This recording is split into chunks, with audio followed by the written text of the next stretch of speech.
Assalamualaikum warahmatullahi wabarakatuh. Perkenalkan, nama saya Fadisa Mutia Rahma, NPM 21212151. Di sini saya akan mereview satu buah novel yang berjudul Pada Sebuah Kapal, karya N. Hadini. Novel ini sangat populer pada zamannya, ditandai dengan 3 kali pencetakan pada tahun yang berbeda-beda. Lalu novel ini juga banyak sekali yang menarik gitu di dalam novel ini, dan banyak sekali peminat yang ingin membaca novel ini karena novel ini menceritakan tentang latar belakang si pengarang atau kisah nyata dari si pengarangnya. Lalu novel ini juga novel ini juga diterbitkan pada tahun 1970-an, dimana pada angkatan itu banyak sekali juga yang mengangkat tentang perlawanan kaum wanita yang tidak merasa diadilkan oleh kaum laki-laki. Seperti Tuti pada novel yang berjudul Layar Terkembang.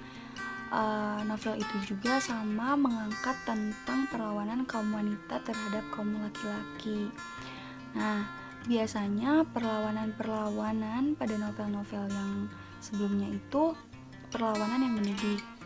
Namun pada novel Sebuah Kapal ini kaum wanita ini itu perlawanan yang tidak mendidik, yaitu tidak untuk ditiru gitu. Lalu cerita pada novel ini juga mengangkat permasalahan yang terjadi dalam keluarga dan dalam hubungan suami istri atau dalam rumah tangga, yaitu dalam hubungan keluarga itu di mana seorang tokoh di sini yang keras kepala dan tidak mau menuruti perintah kakaknya, atau dia melawan seorang kakaknya. Lalu permasalahan dalam rumah tangganya itu di mana sang suami dari tokoh perempuan ini sangat tidak adil terhadap dirinya gitu. Tokoh dalam wanita ini tidak diperlakukan adil gitu oleh laki-laki dan juga oleh suaminya. Lalu di sini saya akan menceritakan sinopsis dari novel Pada Sebuah Kapal ini. Pada Sebuah Kapal ini menceritakan seorang wanita yang bernama Sri yang ditinggalkan oleh ayahnya pada usia 13 tahun dan ditinggalkan ibunya pada saat ia lulus SMA. Sri harus menerima keadaan di mana dia kehilangan kedua orang tuanya, padahal orang tuanya itu adalah salah satu panutan hidupnya. Namun mau bagaimana lagi, Sri pun tetap melanjutkan hidupnya dan Sri pun bekerja di siaran radio atau dia menjadi penyiar radio. Namun di samping pekerjaannya itu, ia pun sangat pandai menari. Lalu dia pun bercita-cita ingin menjadi seorang pramugari, namun dia tidak bisa memenuhi cita-citanya karena Sri ini mempunyai riwayat penyakit paru-paru sehingga ia tidak bisa menjadi seorang pramugari. Sri pun tetap menjalankan pekerjaannya sebagai penyiar radio dan Sri pun sering diundang di Istana Negara untuk menyambut para turis-turis dengan tarian yang indahnya itu. Sering berjalannya waktu, Sri pun tetap melanjutkan hidupnya. Namun Sri pun mengalami trauma. Ia pernah gagal menikah.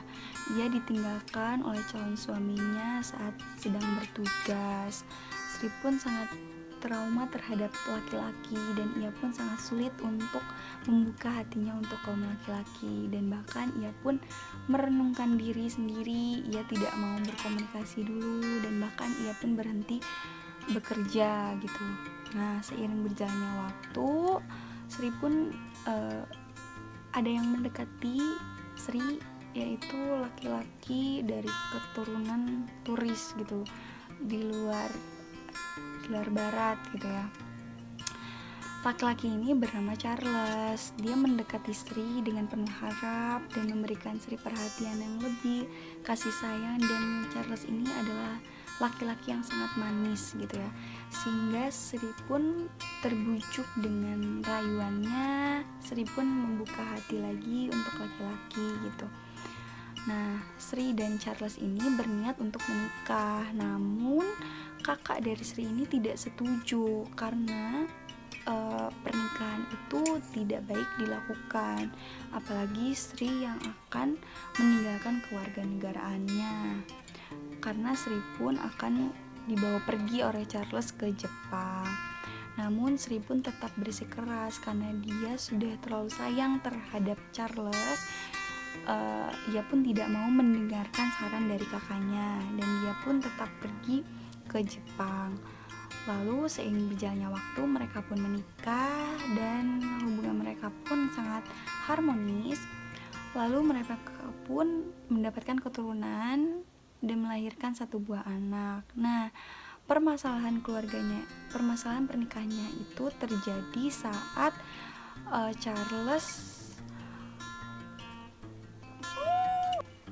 Permasalahan pernikahannya pun terjadi di mana Charles sudah tidak sayang pada Sri dan Charles juga sering memperlakukan Sri sebagai pembantu, di mana tidak adanya perhatian, tidak adanya kasih sayang yang diberikan. Sri pun sangat tidak menyangka laki-laki yang ia sayangi, laki-laki yang ia percayai, dan laki-laki yang ia bela-belain dia bisa berbuat seperti itu. Sri pun sangat kecewa dan merasa tidak adil. Kenapa laki-laki yang sudah ia perjuangkan namun balasannya seperti ini? Setelah itu Charles pun memilih untuk berlibur sendiri dan Sri dan anaknya pun ditinggalkan di dalam kapal yang sedang berlayar. Sri pun sangat kecewa dan Sri pun merenungkan diri. Sri pun menangis, namun Sri pun kasihan dengan anaknya karena ia harus tetap menjalankan hidupnya meskipun tanpa suaminya. Seiring berjalannya waktu, Sri pun suka menari di kapal tersebut dan sampai ada salah satu pria yang bernama Michael. Ia adalah sebuah kapten kapal yang sangat menyukai Sri karena Sri pun memiliki tutur kata yang baik, sangat cantik, muda, dan pandai menari. Michael pun mendekati Sri dan bahkan Michael pun ingin kenal jauh dengan Sri. Awal kedekatan mereka itu dimana Michael yang menceritakan tentang keluarganya, istrinya, dan anaknya kepada Sri, dan Sri pun seperti itu.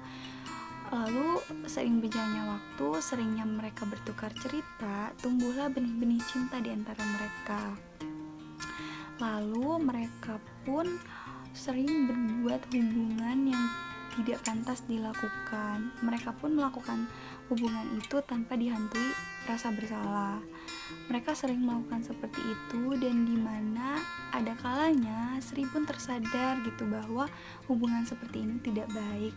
Meskipun Sri sangat menyayangi dan begitupun Michael sangat menyayangi Sri, namun ia harus berhenti dan tidak melanjutkan perselingkuhan ini karena mereka sama-sama sayang namun dengan cara yang berbeda.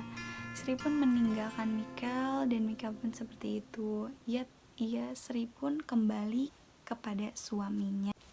Nah, novel ini juga termasuk ke dalam angkatan 70-an, ditandai dengan alur ceritanya yang sudah modern dan bahasanya juga sudah modern.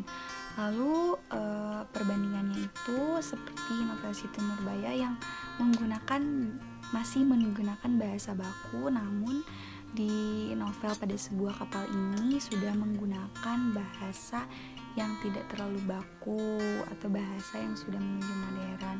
Lalu di sini juga mengangkat kebudayaan atau tradisional, yaitu di mana kebudayaan turis atau kebudayaan barat itu berbeda dengan kebudayaan kita. Contohnya itu seperti di budaya barat itu melakukan perzinahan itu sudah diwajarkan atau sudah biasa, namun di budaya kita itu perzinahan itu tidak diwajarkan, sehingga adanya perbedaan gitu budaya barat dengan budaya kita.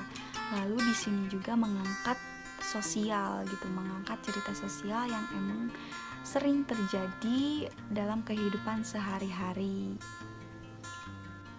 Tidak hanya angkatannya saja, di sini juga saya melakukan pendekatan feminisme.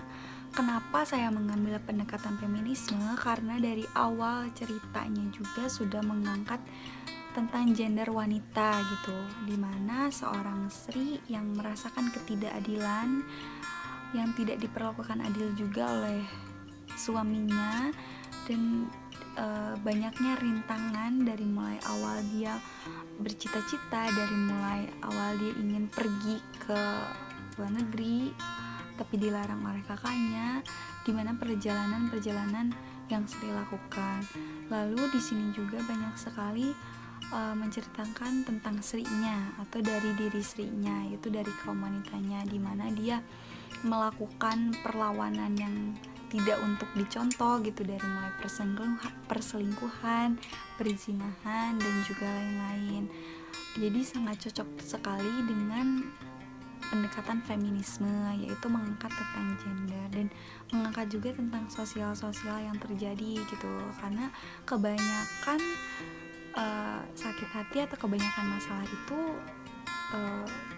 yang banyak merasakan itu adalah kaum wanita yang merasakan ketidakadilan, perselingkuhan, seperti KDRT juga kan sering ininya kepada diri wanita. Jadi pendekatan feminisme yang saya gunakan ini sangat cocok pada novel Sebuah Kapal ini, dan juga kan sudah dijelaskan novel ini juga diangkat dari latar belakang si pengarang, jadi cocok sekali saya mengambil novel ini.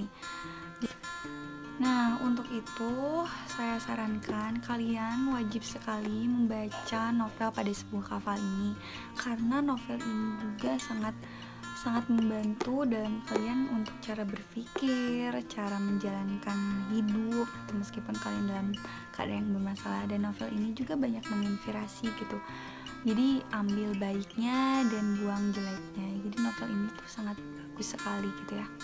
Semoga kalian membaca novel Pada Sebuah Kapal ini, dan semoga apa yang saya sampaikan dari awal sampai akhir bisa bermanfaat bagi pendengar.